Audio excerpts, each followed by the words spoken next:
don't think he made an appointment. I think he just showed up. I think he just showed up. She was just standing out there. I don't think, Miss Johnson, I don't think he made an appointment. I think he just rolled up on her. Can I just put a pin and pause for a minute? That the devil don't make no appointments. He just shows up at your house. Anybody gonna talk to your boy in here? How many here know he don't make no appointment? He just show up whenever he get ready. I thought he would just go somewhere and go to sleep, but every time I think, you remember Grandmama and them used to sing that song talking about I beat the devil running, and I'm so glad. Grandmama and them lied. They ain't beat no devil running, because every time I run, I turn around, he's still right behind me. And when I look back, if I don't see him there, I say, okay, I got him. When I turn around, he's standing in front of me. I'm trying to help you to see that the devil just shows up whenever he wants. He rolls up. God tells Adam that because you guys listened to the voice of the devil, because you didn't pay attention to what I told you, because of your issues of listening to him, I'm going to curse you, Adam. And get this, fellas, get this, men, this for all my men in the room. The reason you got to work every day is because Eve listened to the devil. Y'all fellas ain't gonna say, y'all better say something. The women left me out there by myself. Come on, fellas, talk to me. The reason you got to work every day of your life is because, well, here it is, because, no, let me reverse it. The reason you got to work every day is because you listen to Eve. Lean in. Where my fellas at? Y'all gonna leave your boy out there by himself. And let me, since y'all ain't gonna help me talk to the lady. Ladies, you have been cursed by God to have the pain of childbearing, all because you didn't listen to God, but you listened to the devil. Oh, but I got some good news. He didn't just get me, and he didn't just get you, but he also cursed the snake. And he says, to your belly will you go, and you will eat of the dust all the days of your life. Here's your first shout right here. You ought to get this, because this let me know. He said, to your belly shall you go, which means, Lord help us, that the snake was not originally crawling on his belly. The snake had legs. Yeah, can I talk to y'all over here? The snake had some legs, which means that he was walking around. Good morning to you, baby. I just want you to know every snake is not the one slithering around on the ground. But I think you look around, you might have 2 or 3 snakes right on your road. Excuse me, y'all ain't gonna say nothing on that side. Let me talk to the folk over here. Now, you got some snakes on your job. They walked in. Snakes in your family. They walked in. Snakes out there sitting on your road this morning, they walked in. As a matter of fact, you might be sitting in a bed of snakes right now. I submit to you this morning that if God had not shown up, after all these years, I'm finally understanding. God, I thank you for showing up, because if you hadn't shown up, I wouldn't have learned that snakes are everywhere. You can't get rid of them. They're everywhere. I had to learn this. If you don't learn how to handle snakes, here's the first thing I want you to put in your mind. If you don't learn how to handle snakes, snakes can deter your destiny. God got a plan for your life, but if you don't get your mind right and get to the place where you can discern and see who the snakes are, they can be planted in your life in order to deter your life. Are y'all gonna help me here? I knew this was gonna get rough, but come on, I'm gonna get you out. Tell somebody around you, some of my snakes walking, some of my snakes. I said, tell your neighbor, some folks, some snakes is walking. I got some good news for those that want to deal with your snake. God told me to tell you, he ain't gonna get rid of your snakes, but he gonna show you how to discern and know who they are. I don't need him to move them, because if he move them, he gonna send somebody else. Just let them stay there. Just let me be able to see who it is that came just to try to wipe me out. Come on, pray with me. And I said, Lord, help me see If they in here, oh, that's why. No, let's deal with it. Can I show y'all 3 lessons on the way out? 3 lessons you got to learn. First of all, what lesson, Bishop? First of all, you need to learn the lesson of subtle destruction, because get this, I don't care what nobody tell you. Here it is. I don't care. I listen to my lips, Linda. I don't care what nobody tell you. I don't care. A snake cannot be trusted. Amen. Are y'all here?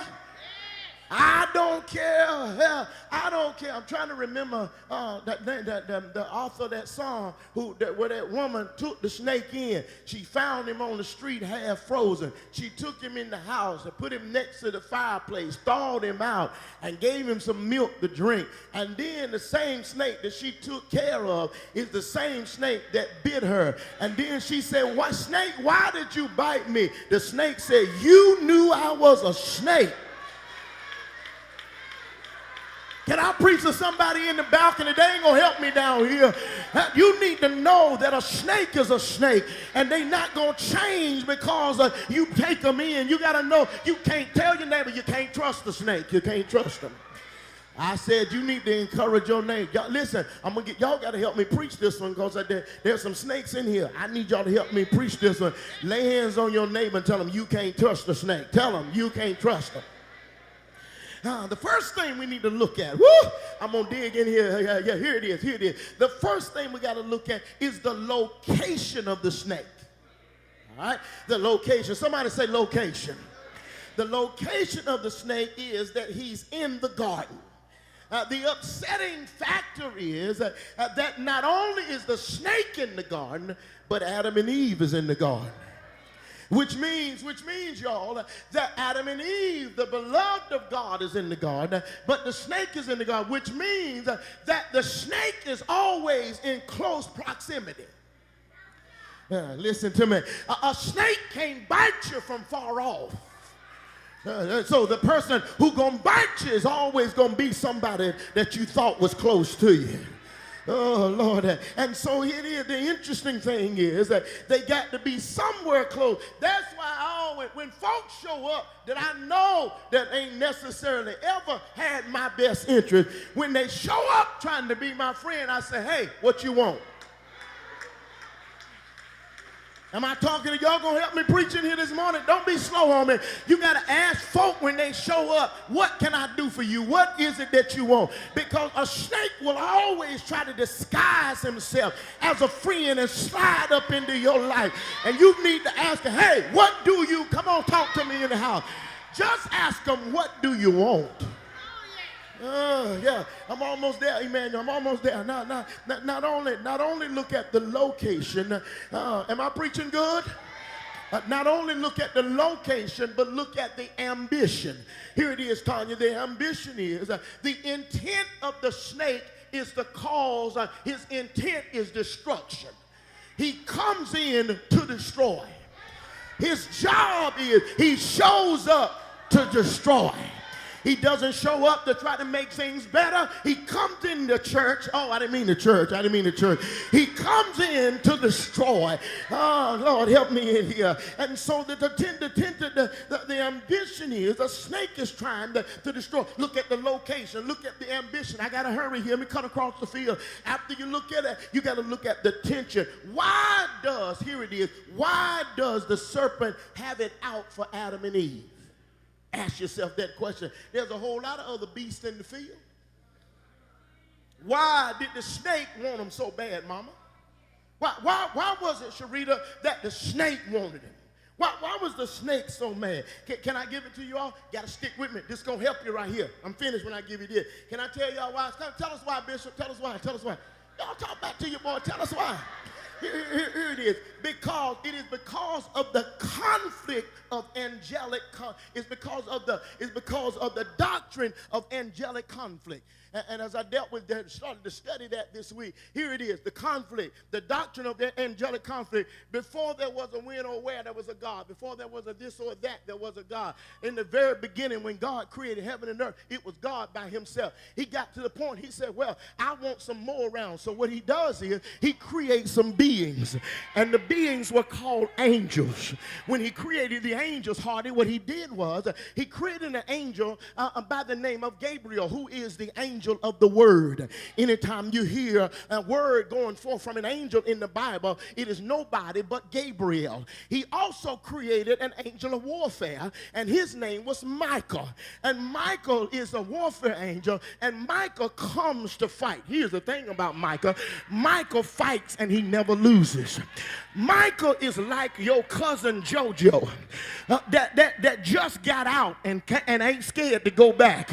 Michael is like JoJo that just roll up and say, hey, cuz, what's going on? You need something? I got your back. That's how Michael is. Michael comes to fight. But then there is the third angel by the name of Lucifer. Lucifer, God loved him. He draped him in some emeralds and some jewels. And when the sunlight hit Lucifer, it rained all over the building like it was a rainbow. He put something in his throat that when he opened his mouth, it sounded like heavens was singing like the angel. But the problem was Lucifer got beside himself and decided, hey, I'm badder and bigger than I think I am. And he, God had to do to Lucifer what Grandmama and them had to, Big Mama and them had to do to us. I said, wait a minute, boy, it's too much of me for you to be here, and you ain't got to go home, but you better get the... Are y'all talking to me in the room? See, the Lucifer got beside himself, and God kicked him out of heaven and put him into the earth. That's how when Adam and Eve got here, that the serpent was already in the garden, because God had expelled him from on high and put him in the garden. Oh, can I help y'all shout? Let's shout right here. So God created an angel of word called Gabriel. He created an angel of warfare by the name of Michael, but he never recreated an angel by the name of Lucifer when he kicked him out. Why didn't he do that, Bishop? Why didn't he make another worship angel? He said, no, I'm going to make something better than that. I'm going to reach down in the dirt, and I'm going to form me something else, and I'm going to ruah into it, and I'm going to use the thing that I created. Rather than making another angel, I'm going to make me a person, and I'm going to let them take Lucifer's place. Good morning, Greater Joy. He told me to tell you, he created you so you could take the devil's place. So what used to worship him, he don't need them no more, because he got Shelton Daniel. And every chance I get, I'm going to throw my hands up. Every chance I get, I'm going to give God the praise. Reach over and tell your neighbor, I'm going to take the devil's place. I'm getting ready to praise him like I lost my mind. Oh, God, I said, slap your neighbor high five and tell him, neighbor, I'm getting ready to take the devil's place. I will bless the Lord at all times. Anybody gonna help me praise him in the house? God says, I created you so you could praise me. God said, I created you so you could lift me up. God said, I created you so you could give me glory. And don't you dare sit on your behind and act like God ain't been good. Somebody throw your hands up in the air and wave them like you just don't care. And if there's anybody in the house that love my God, shout, oh yeah! I feel like praising. So there he is then. Tell your neighbor, I'm going to take his place. So there is the subtle destruction. And he's letting us know, God help me preach it good, that if you're going to make it in this life, you've got to learn not to let the devil take your place. I'm going to praise him if nobody on my road don't praise him. The reason I got out of my bed was to give God the glory. The reason I got out of my bed, I didn't come to look at your shoes, and I don't care nothing about your hair, and I don't care nothing about your pocketbook. Slap somebody and tell them I came to praise him. And since I'm in the house, oh, the devil has one more spirit. And I ain't got time to do it all, but he has a spiritual deception. Snakes are always liars. He's mad, God, he's mad because God made you take his place. And the snake is still lying, trying to tell us it don't take all of that. As a matter of fact, he's telling us that we ought to sit down on God. The deception has to look at things because they are forbidden in his life. God said, I don't need you no more, devil. And so I'm going to use my people. And now he has a spirit of envy. Instead of giving God the praise, we sit around with a spirit of envy, looking at one another and what they have. But I came to kill that devil today. Reach over and grab your neighbor and tell him, I ain't no snake. I ain't jealous of you. I ain't jealous of what God gave you. And I ain't jealous of what God doing through you. Because I believe. I said, grab your neighbor and say, neighbor, oh neighbor, I feel like giving him glory in here. Tell him I ain't jealous of you. Tell somebody I ain't a snake. In fact, I'm happy by myself. Some days I cry by myself because I'm happy with myself. But I came on Sunday morning to let the devil know you meant it for evil, but God turned it around for my good. Can I preach like I feel it?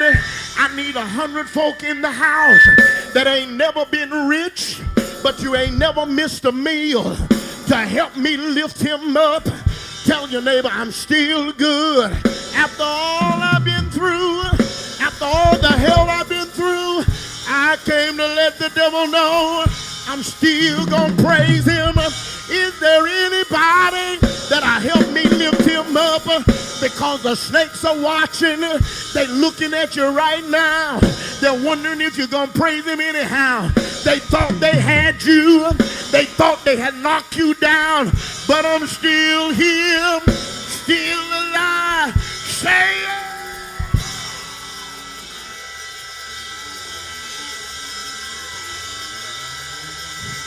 Can I preach one more minute?